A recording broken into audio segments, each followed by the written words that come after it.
pour être Ok. sûr. Voilà, c'est bon, merci. C'est fait. Merci. Donc, on commence officiellement. Donc, bonjour à tous et merci d'être présents. Le premier point concerne le procès-verbal de notre conseil de police du 4 juin. Est-ce qu'il y a des remarques? Non, je regarde si je vois tout le monde.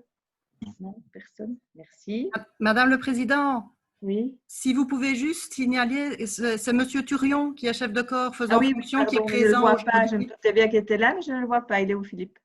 Ah ouais. Voilà, je vous rassure, je suis bien là. Voilà. Bonjour à tous.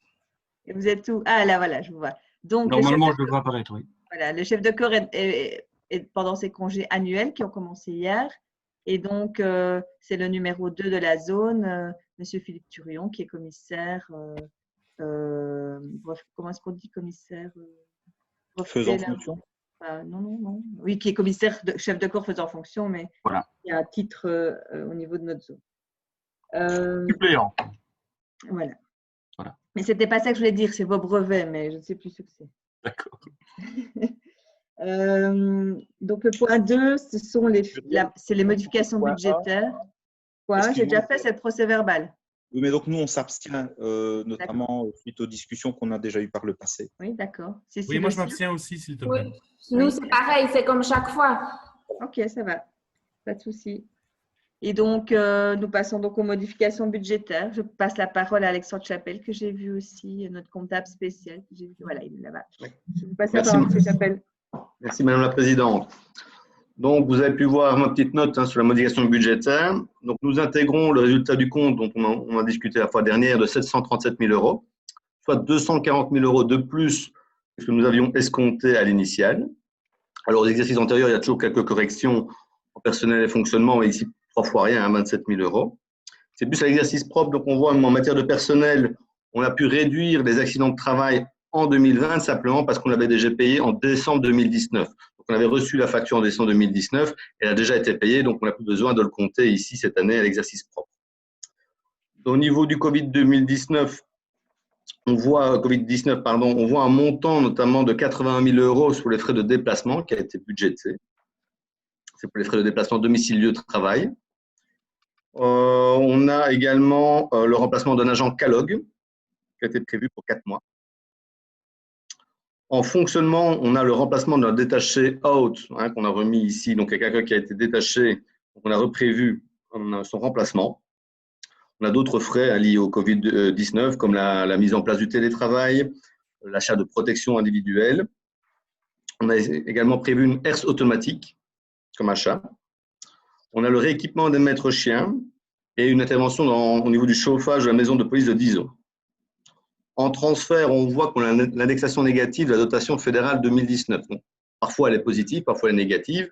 Donc, et quand elle est négative, elle apparaît en dépense de transfert. Elle sera récupérée d'ailleurs sur la dotation fédérale 2020, au niveau du versement.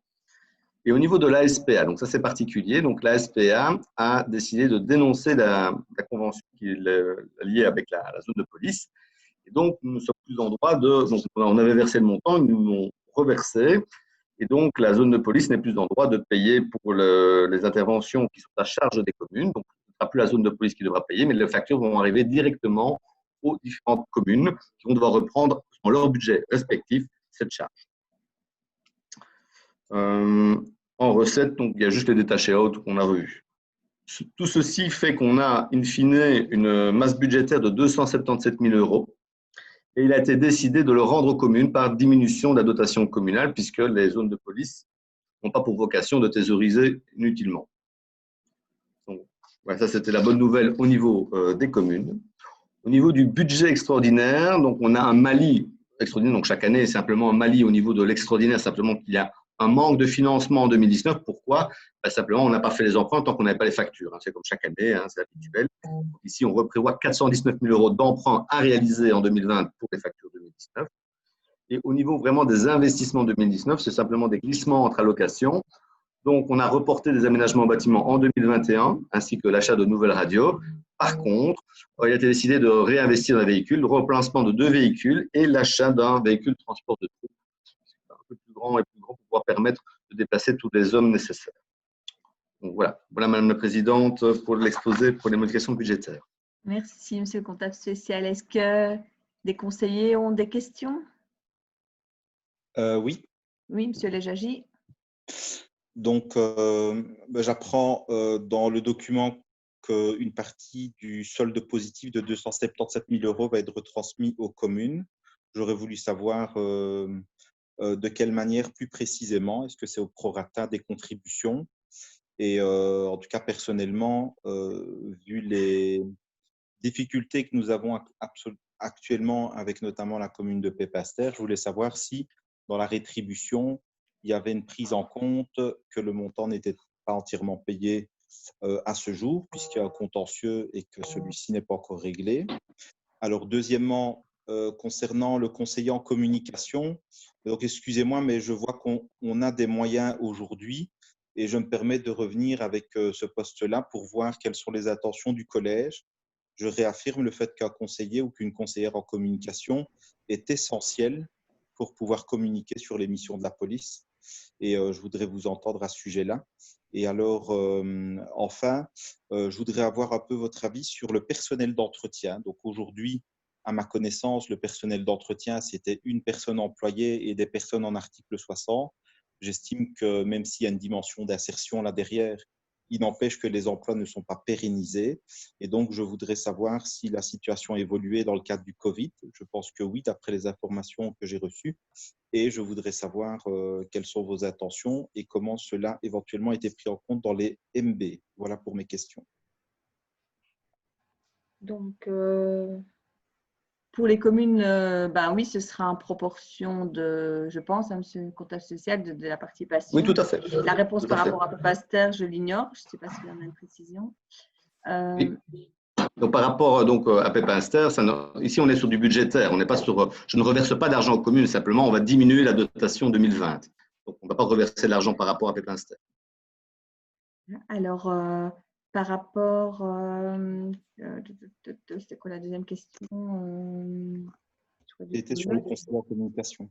Oui, conseil en communication, ben, on en a reparlé au collège. C'est sûr qu'on aimerait bien aussi en avoir un, donc on l'envisage, mais on veut le décider dans le cadre de la confection du budget 2021. Ce sera peut-être mis en MB2, hein, mais on veut en tout cas voir quelles sont les contraintes, parce qu'on les connaît, comme le staff spécial l'a dit, notamment liées au Covid, on ne les connaît pas encore toutes.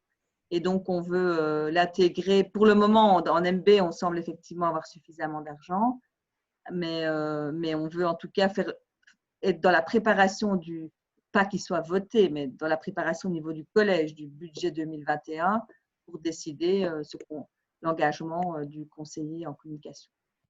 Ok, merci. Pour les dames d'entretien. Les dames d'entretien, c'est vrai qu'avec le Covid, il y a eu des changements, mais c'était lié aux articles 60. Mais Philippe Turion, je ne pense pas qu'on va remodifier après ça. Hein.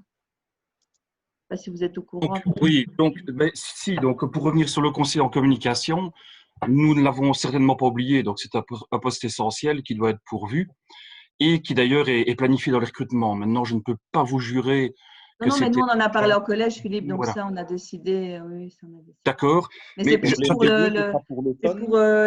pour le personnel d'entretien. Il était en article 60, c'était une décision que le collège avait prise. Oui, tout à Ici, fait. les articles 60 n'ont pas été mis à disposition pendant la période du Covid où on a dû faire autrement. Donc, la question du conseiller est de savoir si on va pérenniser. En tout cas, ça n'a pas été discuté en collège. Non, et pour l'instant, on est clairement sur la continuité, donc la pérennisation du système avec les articles 60. Voilà. Et ça n'a pas encore été rediscuté en collège. Donc. Mais donc, rappelez-moi, aujourd'hui, on a une personne qui est engagée avec un contrat CDI et je pense qu'on a 4 ou 5 personnes qui sont en article 60. C'est bien ça? Tout à fait. Donc, à l'époque, pour reprendre l'historique du dossier, nous avions complètement sous-traité le nettoyage de nos locaux. C'était la société Laurenti. Et ça générait quand même un coût conséquent.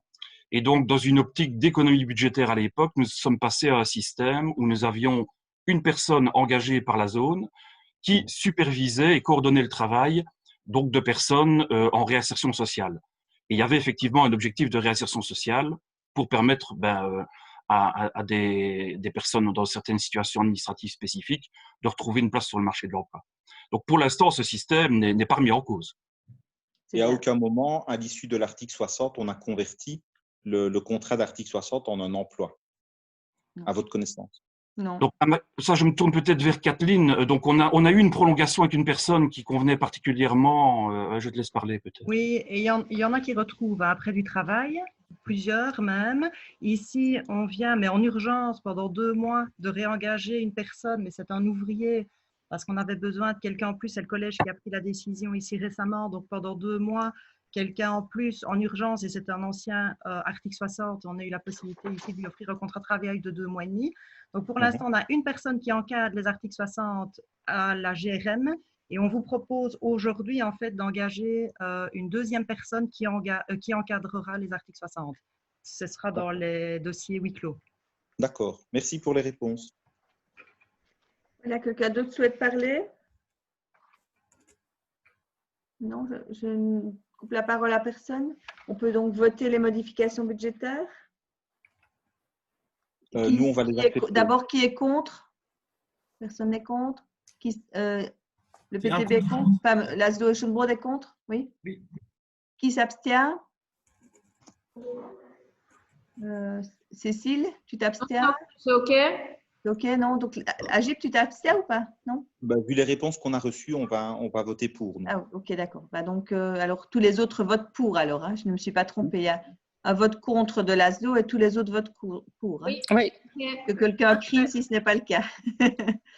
Merci. OK. Merci à vous et merci Merci. au comptable spécial, M. Chapelle. Merci à vous. Le point suivant concerne la phase mobilité 2020-03 où le chef de corps nous propose l'engagement de plusieurs emplois, un INPP et 5 emplois d'INP non spécialisés. Tu veux dire un mot, Philippe, peut-être? Donc, l'argumentation est développée dans votre dossier. Donc, il y a effectivement un inspecteur à remplacer donc, qui a fait l'objet d'une démission d'office.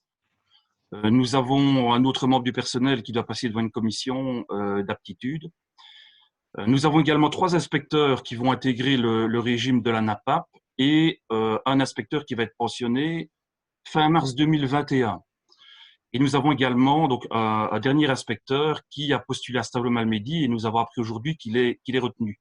Donc, en gros, au niveau des inspecteurs, c'était même 7 emplois qui sont susceptibles de nous quitter à court terme. Mais vu les interrogations donc, qui subsistent sur le mode de financement des NAPAP, nous souhaitons jouer la sécurité. Et donc, c'est pour ça que nous ouvrons 5 emplois. Nous avons déjà eu certaines assurances quant au financement des NAPAP, donc le système de prépension à la police, si je puis le synthétiser comme ça. Et donc, avec les 5 emplois d'inspecteurs, on est certain de rester parfaitement dans les clous et de garder l'opérationnalité de la zone de police. Voilà. Merci Philippe. Pas de remarques par rapport à ça? Non, Non. c'est bon. Super, merci. Donc, en fait, vous ne le voyez pas dans l'ordre du jour puisque tout est à huis clos, hein, puisqu'on enregistre, mais on arrive maintenant au huis clos. Donc, l'enregistrement va stopper. Voilà. Ça va? Je le fasse. Et moi, je vais vous laisser. Bien, passez une bonne soirée. Merci beaucoup. Bonne soirée.